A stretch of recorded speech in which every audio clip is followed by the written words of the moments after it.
नमस्कार काव्यरसिक हो. मनमोहक मराठी मालवणी कवितांमध्ये मी मनमोहन रोगे आपले स्वागत करतो.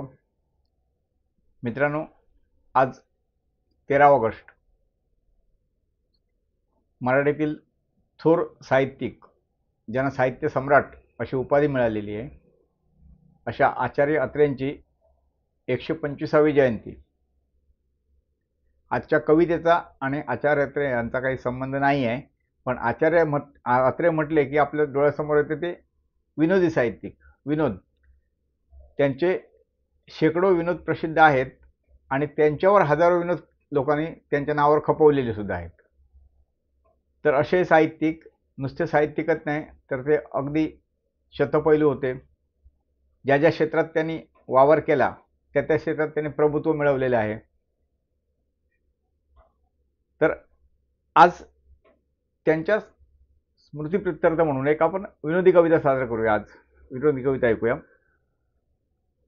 आपण कुठे सार्वजनिक कार्यक्रमात, रस्त्यात, कुठे प्रवासात असतो तेव्हा आपल्यात आता सध्याच्या फास्ट फूड म्हणा, खाण्यामुळे किंवा व्यायामाकडे उपेक्षा केल्यामुळे व्यायामाची बऱ्याचशा माणसांचं पोट वाढलेलं असतं.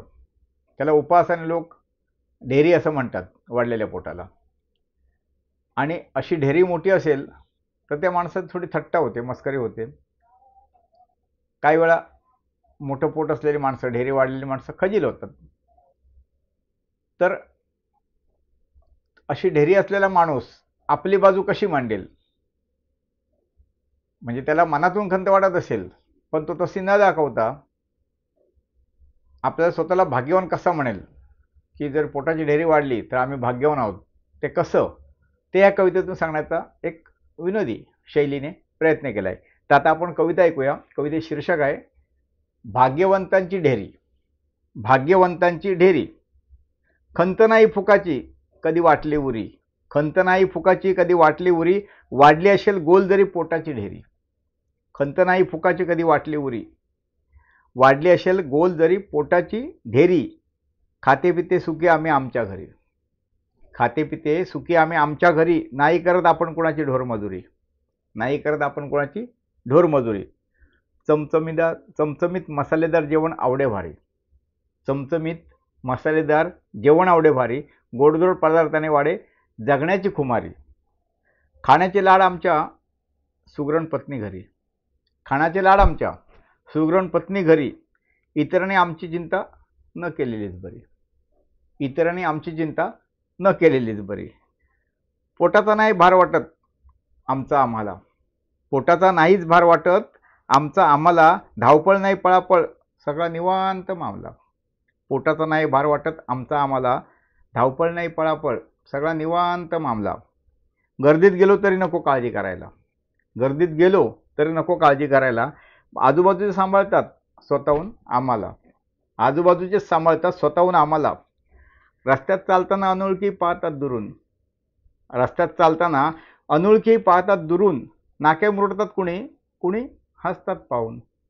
रस्त्यात चालताना अनोळखी पाहतात दुरून, नाके मुरडतात कुणी कुणी हसतात पाहून. वेड्यांना काय माहीत, पण वेड्यांना काय माहीत ढेरी नाही मिळत मागून. पण वेड्यांना काय माहीत ढेरी नाही मिळत मागून. भाग्यवंतांना सुट्टी ढेरी, ते समाधानी असतात म्हणून. भाग्यवंतांना सुट्टी ढेरी, ते समाधानी असतात म्हणून. एरवी म्हणता ना कमवायचे ते पोटासाठी. एरवी म्हणता कमवायचे ते पोटासाठी, जीव मारून जगू नये जगावे थोडे स्वतःसाठी. एरवी म्हणता कमवायचे ते पोटासाठी, जीव मारून जगू नये जगावे ते स्वतःसाठी. खातो आम्ही पोटाला, खातो आम्ही पोटाला, नाही बघत पुढे पाठी. खातो आम्ही पोटाला, नाही बघत पुढे पाठी. तरी बाबांनो कशासाठी करता उगी कटकटी. तरी बाबांनो कशासाठी करता उगी कटकटी. हां, नसेल तुमची बायको सुगरण त्याला काय उपाय. नसेल तुमची बायको सुगरण त्याला काय उपाय. जेवत नसाल तुम्ही पोटभर तर करावे काय. नसेल तुमची बायको सुगरण त्याला काय उपाय. जेवत नसाल तुम्ही पोटभर तर करावे काय. समाधानाने जगा आनंदाने. समाधानाने जगा आनंदाने तणावाशिवाय. समाधानाने जगा आनंदाने तणावाशिवाय. ढेरीसाठी इतके कराच, ढेरीसाठी इतके कराच दुसरा नाही पर्याय. ढेरीसाठी इतके कराच दुसरा नाही पर्याय. धन्यवाद मित्रांनो. ही कविता कशी वाटली? तुम्हाला आवडली असेल तर लाईक करा, कमेंट करा, शेअर करा. तुमच्या मित्रमंडळींना शेअर करा ही कविता.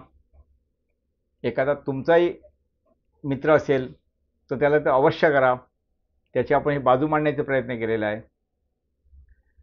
आणि ह्या चॅनलवर जवळपास 215 कविता आता झालेल्या आहेत, मराठी आणि मालवणी. वेळ मिळेल सवड तशा ते ऐका. कोण नवीन असेल चॅनलला किंवा जुन्याचं कोणाचं राहिलं असेल तर चॅनल सबस्क्राईब नक्की करा. आता परत आपण भेटूया येत्या 21 तारखेला नागपंचमी दिवशी एक नागाचे महत्त्व सांगणारी कविता. धन्यवाद. परत भेटू.